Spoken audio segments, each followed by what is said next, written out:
Battle is in State of Survival mostly determined by the rally leader stats, but there are a few ways to make the difference smaller. And in today's video I want to go over 5 things which rally leaders and rally joiners can do to have higher chances to winning your battles. A little disclaimer before we dive into the video: don't expect wonders. These tricks can only get you this far, and if the stat differences between rally leaders is too big, you will just simply lose the battle. For each of the tips I will disclose if this is useful for rally joiners or rally leaders or both. Now, one thing that's very useful is the Amazon Appstore. If you just started your State of Survival journey or you are looking to start over, I would highly recommend to use the Amazon Appstore for your purchases. Right now you can get 10,000 Amazon coins for the great price of $82. In game this has a value of $100. This means you get to use that $18 somewhere else. New State of Survival players, this is your chance to get more out of your money. If you're interested in this mind-blowing offer, make sure to check out my link in the description of this video. And the first thing I would like to discuss is so important for those new players. Troop formations can truly swing the battle to your side,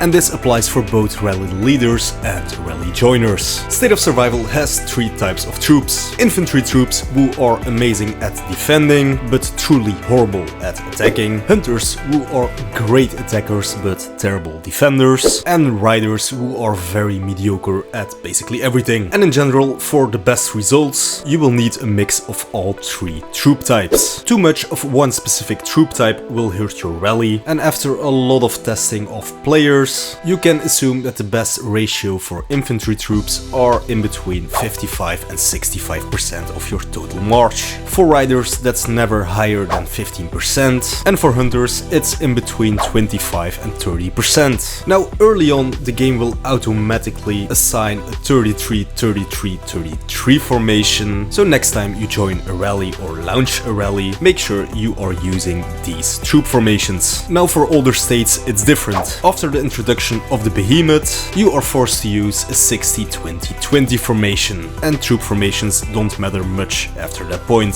Something completely different, and this one is specifically for rally leaders, but could also be applied for rally joiners in solo battles. Early on, there is always the dilemma on what you should upgrade first: hero gears or chief gear. And I guess that a lot of people will tell you chief gear, and I disagree. And the reason why is fairly simple, yet pretty complicated. State of Survival has 4 types of specific troop stats: attack, defense, health, and lethality. Health multiplied by defense form the total of your defensive stats, and attack multiplied by lethality equals the damage. Damage and your defensive stats are what determines battle. Attack and defense stats are fairly easy obtainable within State of Survival, as you can get them off heroes, for example. Now, health and lethality are far more difficult to obtain within the game, and definitely early on. And if you remember that multiplier that I just spoke about, then you should understand where I'm going with this. Let's say you have 200 hunter attack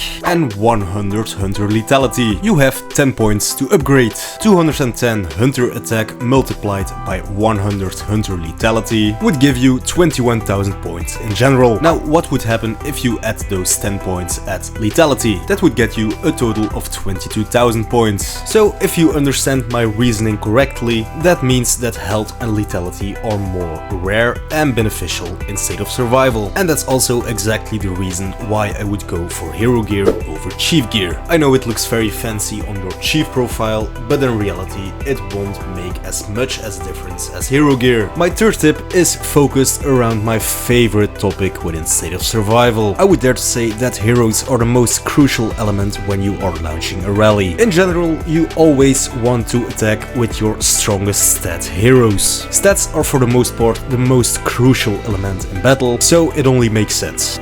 Well, duh. Now, in a defensive situation, it is a little bit different. There is something in game which is called garrisoning, where you're basically using the stats of a rally leader, but you can assign a garrison leader, and the hero skills of the hero that garrison leader uses will be used in battle whilst you still keep the stats of the rally leader. I've made a whole specific video on garrisoning on my own channel, in which I dive way deeper into the topic. Besides your normal heroes, you also have resonating heroes within the game. They will borrow the stats of the hero that you are resonating them with, but they have their own specific skill set. And those skills are being used, not the skills of your original hero. Kira is almost always better than any infantry hero, besides Hank, and of course the limitless heroes. Wacko is never really a good option. Mikoto is usually the best option until Gen 5's Roxy, but after that the original hunter heroes are usually better, with the exception of Gen 7's Grim and Gen 12's Cody. Again, Mikoto is worse than the limitless heroes. I forgot to mention that Ayo is always better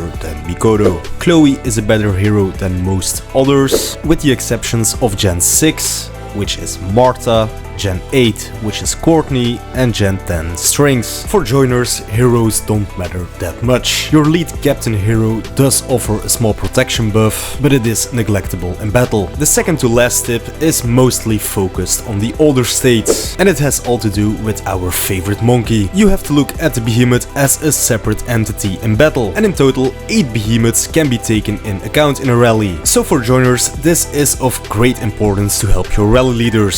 So basically, if you have a rally filled with very strong behemoths, it will be very hard for the enemy to beat you. And here's a small upgrade tip for you. Make sure to focus on the main nodes of the skills and also try to focus on the cooldown skills. This is how I would prioritize the skills of the behemoth for both rally leaders and rally joiners. Launching and joining rallies with your helicopter is never a good idea, and the reason why is quite simple. The helicopter is completely designed for solo attacks. It doesn't add any extra buffs to your rally, whilst the airplane has troop amplification. For rally leaders, it is important to use the first talent. Now, for rally joiners, I would truly recommend using the second talent. It helps boost that troop amplification. So for the love of God, no helicopters in rallies. If this video was helpful for you, make sure to slap the like button, subscribe to the Amazon Appstore channel, and hopefully I'll see you on my own channel. Thank you for watching, and bye bye!